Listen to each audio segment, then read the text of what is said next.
देवाधिदेव 1008 मूल नायक अतिशयकारी श्री चंद्रप्रभ भगवान की। देवाधिदेव 1008 चिंतामणि श्री पार्श्वनाथ भगवान की। मांगी तुंगी से मोक्ष पधारे श्री राम आदि भगवान की। आचार्य भगवान श्री रविशेन स्वामी की। परम पूज्य अभीक्ष्ण ज्ञानोपयोगी आचार्य भगवान गुरुवै श्री वसुनंदी जी मुनिराज की। अयोध्या में राजा दशरथ के यहाँ अपराजिता, सुमित्रा, केकया और सुप्रभा इन 4 रानियों से राम, लक्ष्मण, भरत और शत्रुघ्न इन 4 पुत्रों का जन्म हो चुका था। शिक्षा भी ग्रहण की, राजकीय नियमों के साथ, पूर्णतया अनुशासन के साथ और माता पिता के सुसंस्कारों के साथ वृद्धि को प्राप्त हो रहे थे। अब तो लंबा समय हो गया, देख ले क्या होता है। सिद्धि नमो अरिहन्ते नमो आचार्य उपाध्याय नमो साधु नमो जिनेवाणी नमो सूरीवर वसुनंदी नमो।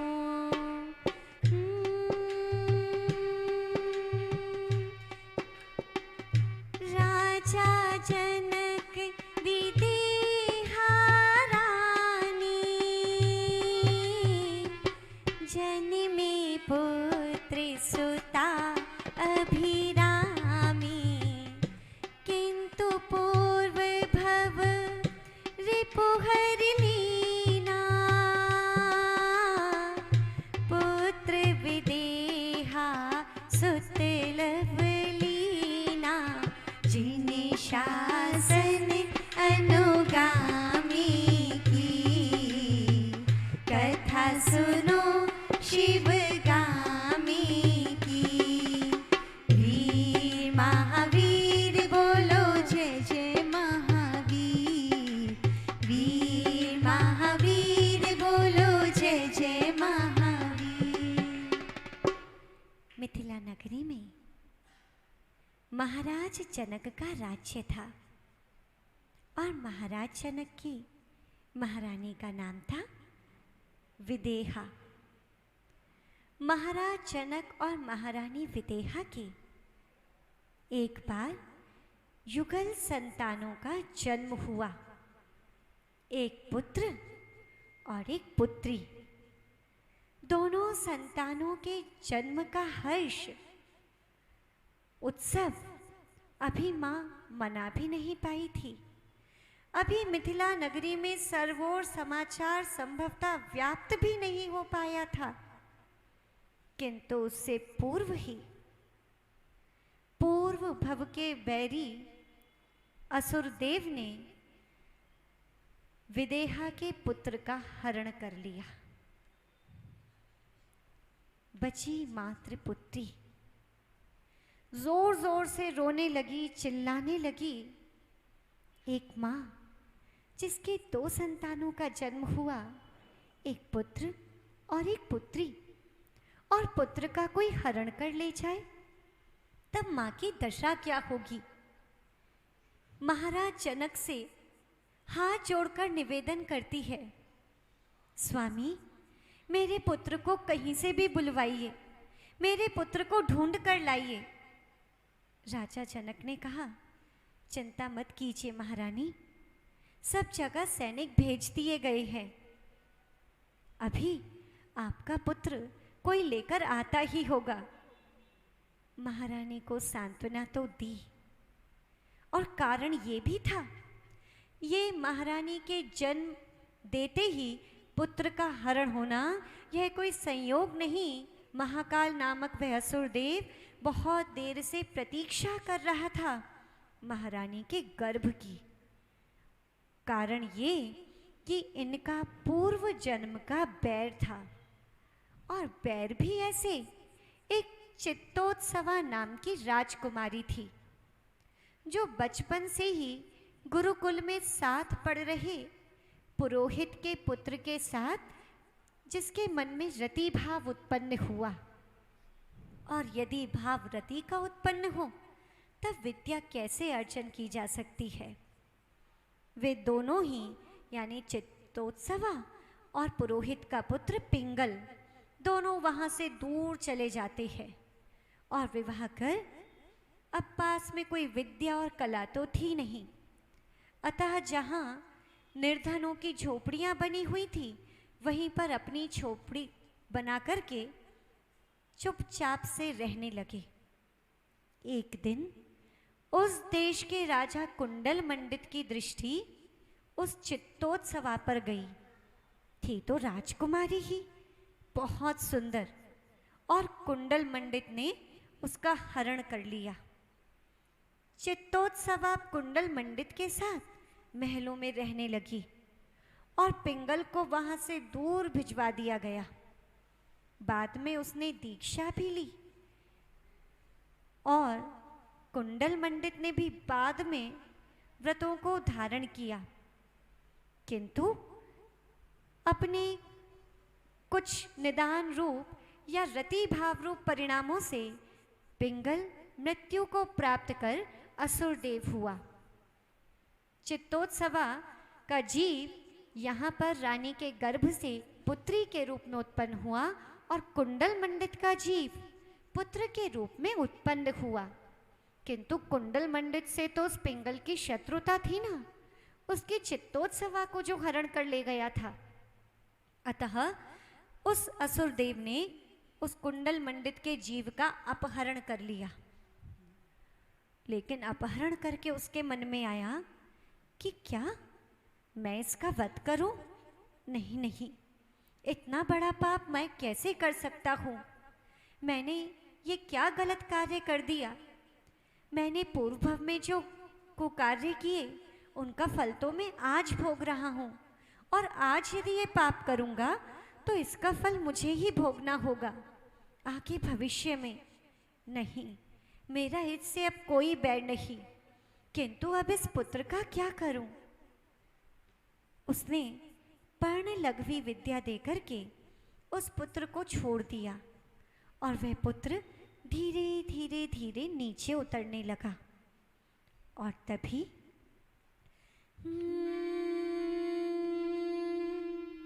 चंद्रगति विद्याधर पाया, पुष्पवती को दे हर्षाया, भामंडल शुभ नाम दिया था, घोषित तस निज पुत्र किया था, जिन शासन अनुगामी की, कथा सुनो शिवगामी की। वीर महावीर बोलो जय जय महावीर, वीर महावीर बोलो जय जय महावीर। और जब वह पुत्र आकाश से नीचे धीमे धीमे आ रहा था, उसी समय चंद्रगति नाम के विद्याधर उस स्थान पर आया हुआ था। और चंद्रगति विद्याधर ने उस पुत्र को अपने हाथ में ले लिया। संयोग की बात, उस चंद्रगति विद्याधर के कोई पुत्र भी नहीं था, और चंद्रगति विद्याधर की रानी पुष्पवती वंध्या थी। वह किसी संतान को जन्म दे भी नहीं सकती थी। इस पुत्र को प्राप्त कर चंद्रगति को ऐसा लगा जैसे उसे कोई बहुत बड़ी निधि मिल गई हो। पुत्र को ले जाकर अपनी रानी पुष्पवती को सौंप दिया। दोनों ने बहुत हर्षोल्लास के साथ, और मात्र दोनों ने नहीं, पूरी प्रजा ने मिलकर के पुत्र जन्म का उत्सव मनाया। जब पुण्यात्मा हो तो वह जीव कहीं भी अपने पुण्य का उपभोग करता ही है। वह जीव पुण्यात्मा था और होता भी क्यों ना, पूर्व भव में व्रतों का पालन जो किया था, और व्रत पालन का फल भी तो यही होता है, परंपरा से मोक्ष की प्राप्ति और बीच में सांसारिक वैभव और सुखों की प्राप्ति। उस समय उस पुत्र के कानों में बड़े सुंदर कुंडल थे, जिसको देख करके उस समय विद्याधर ने उनका नाम रखा भामंडल। यही सीता का भाई उस जानकी या वैदेही का भाई। किंतु इस सत्यता से सब लोग अनभिज्ञ। धीरे धीरे भामंडल का पालन विद्याधरों के बीच में होने लगा और यहाँ राजा जनक, जो भूमि गोचरी कहलाते थे, उन्होंने अपनी पुत्री का नाम रखा जानकी। विदेहा रानी के नाम से उसे वैदेही के नाम से भी जाना जाता है और पुनः सीता के नाम से भी लोक में प्रसिद्धि को प्राप्त हुई। और धीरे धीरे शोक युता तड़पी अरु रोई, रानी ने निज सुत बुद्धि खोई, सुत अपना कहीं भी ना पाया, सीता से निज चेत लगाया, जिन शासन अनुगामी की, कथा सुनो शिवगामी की। वीर महावीर बोलो जय जय महावीर, वीर महावीर बोलो जय जय महावीर। कथा यही पूरी कर दे या आगे भी चलना है? चलना है तो फिर जयकार भगवान वीर की तो वैसे ही लगानी पड़ेगी। वीर महावीर बोलो जय जय महावीर, वीर महावीर बोलो जय जय महावीर। और इधर रानी विदेहा, जो पुत्र के वियोग में तड़प रही थी, रो रो कर ऐसा लग रहा था जैसे कहीं प्राण उसके तन का साथ ना छोड़ दे। मोह का महात्म्य ऐसा ही होता है। मोह के वश होकर के व्यक्ति बहुत रोता है, सब कुछ जानता है पर मानता नहीं। रानी विदेहा, जिसे सब लोग समझा रहे थे, राजा जनक के सिपाही हार चुके थे, उन्होंने पृथ्वी पर तो सबोर ढूंढा, लेकिन रजताचल पर, विजयार्थ पर्वत पर वो कैसे जाते, वहां तक तो उन्होंने विचार भी नहीं किया। भामंडल के वियोग से माँ बहुत दुखी थी, किंतु कहा जाता है ना कि समय हर घाव को भर देता है। और फिर महारानी के पास उनके घाव को भरने वाली एक औषधि भी थी, जिसका नाम था सीता। महारानी विदेहा सीता के साथ धीरे धीरे घुल मिल कर उसकी परवरिश करते हुए, उसको संस्कारित करते हुए भामंडल का दुख भूलने लगी और धीमे धीमे आगे बढ़ने लगी। समय का चक्र है और समय ही ऐसा है जिसे मुट्ठी में बांधना चाहे तो बांधा नहीं जा सकता, रस्सी से बांधना चाहे तो भी नहीं बांधा जा सकता, यानी समय को कैसे भी नहीं रोका जा सकता। और समय धीरे धीरे करके आगे बढ़ता गया और कब उन सभी ने युवावस्था में प्रवेश किया, ये स्वयं उन्हें भी ज्ञात नहीं हुआ, क्योंकि बचपन बहुत जल्दी बीत जाता है। और फिर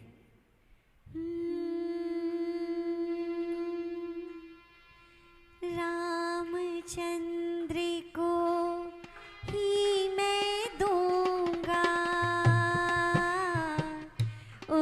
संग ही निज पुत्री वरूंगा। नारद यह सुन कर अकुलाया, सीता देखने को फिर आया। जिन शासन अनुगामी की, कथा सुनो शिवगामी की। वीर महावीर बोलो जय जय महावीर। वीर महावीर बोलो जय जय महावीर। राजा जनक अपनी पुत्री को थोड़ा थोड़ा बड़ा होते हुए देखता है और पिता की वही शाश्वत चिंता, अपनी पुत्री अपनी कन्या रत्न को किसको दूं। कन्या को रत्न की उपमा नीतिकारों ने दी है, शास्त्रों में आचार्यों ने भी लिखा, क्योंकि कन्या बहुत बहुमूल्य होती है। वो रत्न होती है जो अपने परिवार का नाम भी रोशन करती है, और केवल अपने एक कुल का नहीं, अपने दूसरे कुल दूसरे परिवार का नाम भी रोशन करती है। वही कन्या जिसके हाथों में संस्कारों को देने की शक्ति है, वही कन्या जो सबके लिए धर्म की प्रेरणा बनती है, वही कन्या यदि जिनका अभाव हो जाए तो संभवतः धर्म भी पृथ्वी पर ना रहे। ऐसी कन्या को रत्न की उपमा क्यों नहीं दी जाए, और ऐसा रत्न किसके हाथ में सौंपे। ये चिंता पिता को होना तो स्वाभाविक ही थी, और तब राजा जनक ने निर्णय किया कि मैं अपनी पुत्री का विवाह राजा दशरथ के बड़े पुत्र रामचंद्र के साथ ही करूंगा। जैसे ये खबर नारद के पास पहुंची, नारद का स्नेह रामचंद्र जी राजा दशरथ के साथ बहुत था। उनके मन में जिज्ञासा उत्पन्न हुई, आखिरकार मैं भी तो देख करके आऊं कि जिस राम को अपनी कन्या देने के लिए राजा जनक कह रहे हैं, वो कन्या देखने में है कैसी। और राजा जनक की पुत्री को देखने के लिए चल दिए नारद जी। कौतूहल जो उनमें कूट कूट कर भरा होता है, और आकाश मार्ग से गमन करते हुए वे जटाधारी नारद सीधे उतर गए राजा जनक के महलों में। और राजा जनक उस समय सामने दिखे नहीं, कोई दिखा नहीं, और नारद जी भी ढूंढते ढूंढते आखिरकार कहाँ है अंतःपुर, कहाँ है राजकुमारी का कक्ष। सीधे ना इधर पूछा और ना उधर पूछा, और जब बिना आज्ञा लिए कहीं जाएंगे, वो भी खास तौर से किसी स्त्री के कक्ष में, तब देख लेते हैं क्या हुआ।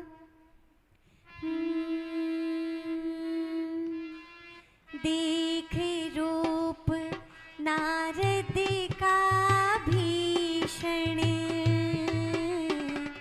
हुई भयभीत जान की उस क्षण। प्राण बचा कर नारद भागे, रुके गिरी कैलाश पे जाके। जिन शासन अनुगामी की, कथा सुनो शिवगामी की। वीर महावीर बोलो जय जय महावीर। वीर महावीर बोलो जय जय महावीर। नारद जी ने जिस समय सीता के कक्ष में प्रवेश किया, उस समय सीता पण में अपने आप को निहार रही थी, अपना मुख देख रही थी, श्रृंगार कर रही थी। किंतु जैसे ही नारद जी पीछे से आए, सीता ने दर्पण में एक बड़ा भयंकर रूप देखा, जो रूप उसने कभी भी नहीं देखा था। इतनी भारी बड़ी बड़ी जटाएं, विचित्र सा रूप, देख करके जानकी की चीख निकल गई, बचाओ, कौन है? मूर्छा की स्थिति में आ गई। और उसकी चीख सुनकर सभी आसपास के सैनिक, सिपाही, आरक्षक सभी आ गए और देखने लगे, कौन है, कौन है, पकड़ो पकड़ो। नारद जी की तो जैसे प्राण कंठ में आ गए। कैसे प्राण बचाकर उस महल से निकले, कोई डंडा लेकर के, तो कोई धनुष लेकर के, कोई अन्य प्रकार के अस्त्र शस्त्र लेकर के नारद जी के पीछे, आगे आगे नारद जी और पीछे पीछे सारे सैनिक। पहचानते नहीं थे कौन है और किसको देखने से सीता को ये कष्ट उत्पन्न हुआ, और कौन पुरुष है जो बिना आज्ञा के राजकुमारी के कक्ष तक पहुंच गया। किंतु आज तो नारद जी बिल्कुल प्राण खोते खोते बचे और भागे भी ऐसे कि सीधे कैलाश पर्वत पर जाकर के ही उनकी गति रुकी। वहीं जाकर के उन्होंने चैन की श्वास ली और पुनः क्या हुआ? सीता को निज शक्ति दिखाऊं, देखो उससे को मजा चखाऊं। सीता का एक पट बनवाया, भामंडल को चित्र दिखाया। जिन शासन अनुगामी की, कथा सुनो शिवगामी की। वीर महावीर बोलो जय जय महावीर, वीर महावीर बोलो जय जय महावीर। नारद जी कैलाश पर्वत पर पहुंच गए। आज तो बच गए।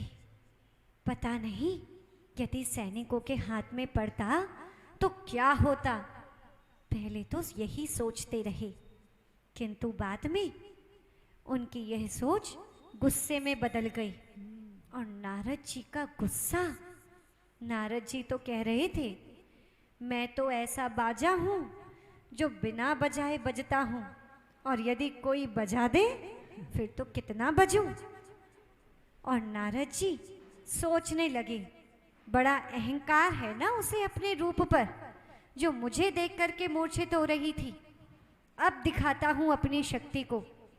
और नारद जी के जीवन की विशेषता भी रही, काम भी कर दिया और बीच में आते भी नहीं। नारद जी ने वही किया, सीता का एक बहुत सुंदर चित्रपट बनवाया। और सीता थी तो सौंदर्य की अप्रतिम मूर्ति। वो सुंदर चित्रपट बनवाकर किसको दूं, किसको दूं, और सोचते हुए पहुंच गए चंद्रगति विद्याधर के पुत्र भामंडल के पास। और भामंडल के समक्ष वो चित्रपट रख दिया। भामंडल उस चित्रपट को देखकर बहुत आकुल व्याकुल हुआ, जैसे सब कुछ भूल गया हो। अब ये कन्या कौन है, कहाँ से आई, कैसे मुझे ये प्राप्त हो सकती है, कौन इस पट को यहाँ पर लाया है। वह उस कन्या की प्राप्ति में सब कुछ छोड़ने लगा, भोजन, पानी, शयन, सब कुछ। पुनः जब नारद जी ने ये हाल देख लिया कि अब तो भामंडल इस सीता को प्राप्त करके ही रहेगा, अब आएगा सीता को मजा, देखता हूँ कैसे रामचंद्र जी के लिए परिणाई जाती है। और पुनः नारद जी ने प्रकट होकर के इस सीता का पूरा रहस्य, कहाँ रहती है, यह सब बता दिया। और फिर क्या हुआ?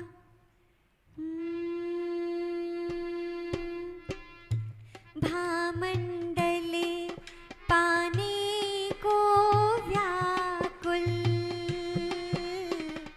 सीता परिणाने को आकुल। चंद्रगति सुन कर अकुलाया,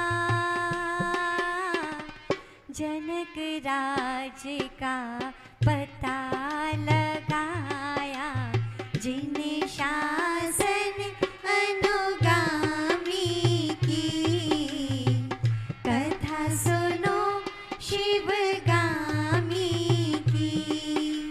वीर महावीर बोलो जय जय महावीर, वीर महावीर बोलो जय जय महावीर।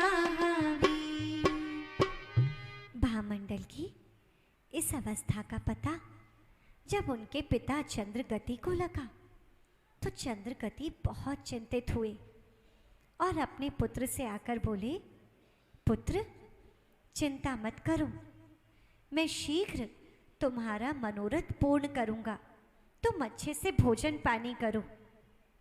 पुत्र से कह तो दिया, किंतु यहाँ अपनी रानी के पास आकर बोले, नारद जी के कहने से ज्ञात हुआ है कि यह सीता एक भूमि गोचरी राजा की पुत्री है, किंतु भूमि गोचरी और हम लोगों का कैसा मेल?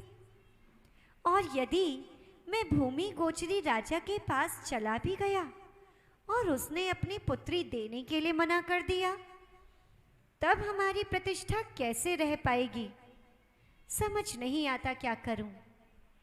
महारानी ने कहा, महाराज यदि किसी उपाय से उन्हें यहाँ बुलवा लें तो?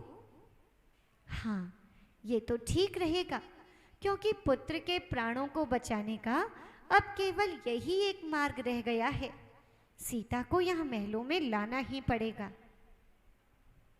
और राजा चंद्रगति ने उस समय अपने चपलवेग नामक विद्याधर को बुलाया, जो उनकी सेवा में लगा हुआ था, और राजा की आज्ञा पाकर, बस महाराज ये काम आप मुझ पर छोड़ दीजिए, मैं राजा जनक को शीघ्र लेकर के आपके समक्ष उपस्थित करूंगा। और इतना कहकर चपलवेग वहां से निकल गया। और फिर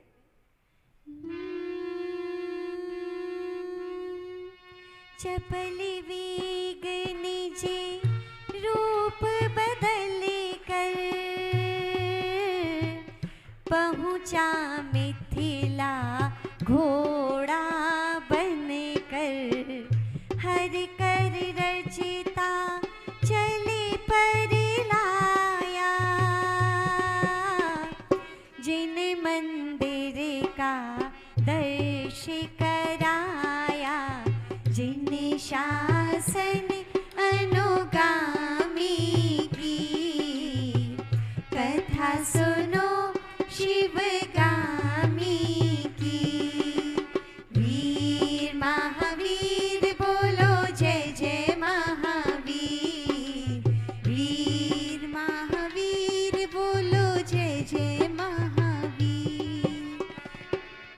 और चपलवेग विद्याधर जैसे ही मिथिला नगरी पहुंचा तो विद्याधर के रूप में ही था, किंतु शीघ्र अपना रूप घोड़े का बना लिया और घोड़ा बनकर के आकाश से उतर गया मिथिला की धरा पर, और ऐसे ऐसे कारनामे करने लगा जैसे पूरे नगर में शीघ्र उस घोड़े की बातें होने लगी। और घोड़े के कारनामों को सुनकर राजा जनक भी अपने महलों में बैठ नहीं पाए, वो भी उस घोड़े को देखने नगर के बाहर तक पहुंच गए। ये घोड़ा किसका मुक्त हुआ है? उसको देख करके राजा जनक के मुख से निकल गया, किंतु वहां पर जो लोग खड़े हुए थे बोले, महाराज क्या आपने ऐसे घोड़े को पहले कभी देखा है?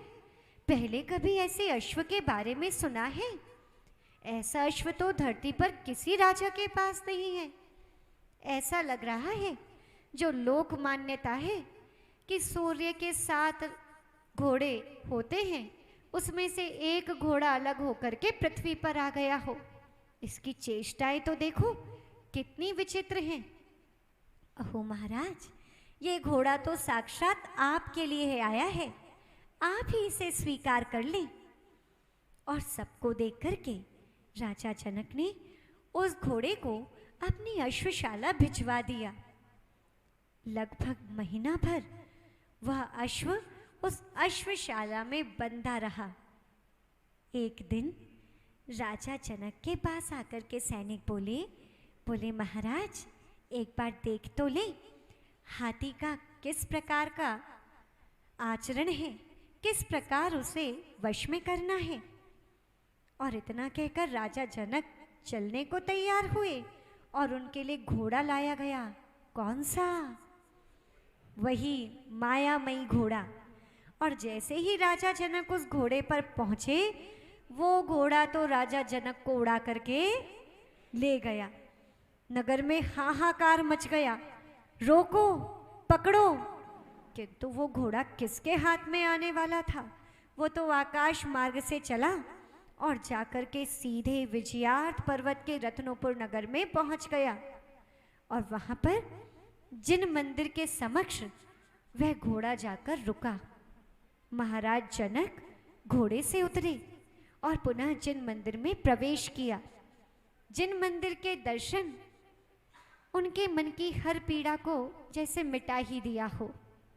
अच्छा है, ये घोड़ा तो बड़ा उपकारी है जो मुझे जिन मंदिर ले आया। ऐसे मंदिर के दर्शन तो मैंने पहले कभी नहीं किए। इधर राजा जनक जिन मंदिर के दर्शन कर रहे थे और उधर उस चपल वेग ने जाकर के चंद्रगति विद्याधर को समाचार दे दिया कि राजा जनक रत्नोपुर में आ चुके हैं। और समाचार पाकर के चंद्रगति विद्याधर भी प्रसन्न होते हुए पहुंच गए जिन मंदिर। और फिर क्या हुआ? चंद्रगति पहुंचाता सुन कर, बैठा भूप जनक छुप कर। चंद्रगति जिन्हें भक्ति गाई, हो निर्भय प्रगटे तब राई। जिन्हें शासन अनुगामी की, कथा सुनो शिवगामी की। वीर महावीर बोलो जय जय महावीर। वीर महावीर बोलो जय जय महावीर। चंद्रगति विद्याधर जब जिनेंद्र भगवान के मंदिर पहुंचे तो वहां भगवान की स्तुति गाने लगे, भजन कीर्तन करने लगे। किंतु उनके आने की आहट सुनकर ही राजा जनक भयभीत हो गए। नया स्थान, नव मंदिर, पता नहीं कौन आ रहा हो, और भगवान के सिंहासन के पीछे जाकर छिप गए।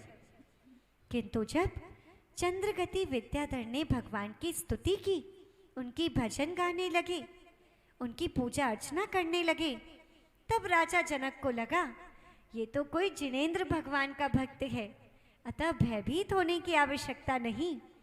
निर्भीक होकर के राजा जनक चंद्रगति विद्याधर के समक्ष आ गए। और फिर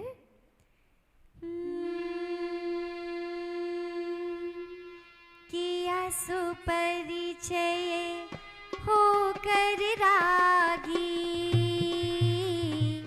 निज सुत हेतु सीता मांगी। सुता राम को देनी ठानी,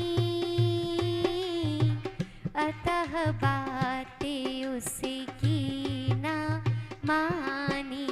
जिन शासन अनुगामी की, कथा सुनो शिवगामी की। वीर महावीर बोलो जय जय महावीर। वीर महावीर बोलो जय जय महावीर। चंद्रगति और राजा जनक आमने सामने आए। औपचारिक परिचय पूर्ण हुआ। चंद्रगति ने अपना परिचय दिया और राजा जनक से उनका परिचय भी लिया। राजा जनक की कीर्ति का उनकी प्रशंसा करते हुए चंद्रगति ने अपने पुत्र की प्रशंसा कर कहा कि वह बहुत गुणवान है और जैसा तुमने बताया तुम्हारी एक पुत्री है और हमारे विद्याधरों का कुल कितना उच्च है, तो तुम अपनी पुत्री का विवाह मेरे पुत्र के साथ क्यों नहीं कर देते। मैं एक विद्याधर होकर तुम भूमि गोचरी की पुत्री की मांग कर रहा हूं। किंतु राजा जनक ने तो साफ साफ कह दिया कि मैंने अपनी पुत्री को राजा दशरथ के पुत्र राम को देने का निश्चय किया है, अतः अपनी पुत्री मैं आपके पुत्र के लिए नहीं दे सकता, आपके परिवार में नहीं दे सकता। इतना सुनना ही था कि राजा चंद्रगति अपने मन ही मन कुछ क्रुद्ध हुए, किंतु फिर धैर्य धारण कर बोले। क्या बोले, अब इसको तो कल ही सुनेंगे कि राजा जनक के मन में क्या बातें उठ रही हैं और राजा चंद्रगति क्या विचार कर रहे हैं। आखिरकार राजा चंद्रगति राजा जनक को मनाएंगे क्या, और यदि नहीं मना पाएंगे तो आगे किस प्रक्रिया से कैसे चंद्रगति से अपना पीछे छुटाएंगे। इन सब बातों को तो अब कल ही जानेंगे। आज के लिए इतना ही। किंतु जिन भगवान महावीर स्वामी की कृपा से हमें ये सब जानने को मिला, उनकी भक्ति तो परम आवश्यक है। वीर महावीर बोलो जय जय महावीर, वीर महावीर बोलो जय जय महावीर, वीर महावीर बोलो जय जय महावीर, वीर महावीर बोलो सेथे नमो अरिहन्ते नमो आचार्य उपाध्याय नमो साधु नमो जिनेवाणी नमो सूरीवर वसुनंदी नमो सूरीवर वसुनंदी नमो सूरीवर वसुनंदी नमो। बोलिए देवाधिदेव 1008 वर्तमान जिन शासन नायक भगवान महावीर स्वामी की, आचार्य भगवान पूज्य गुरुवर श्री वसुनंदी जी मुनिराज की।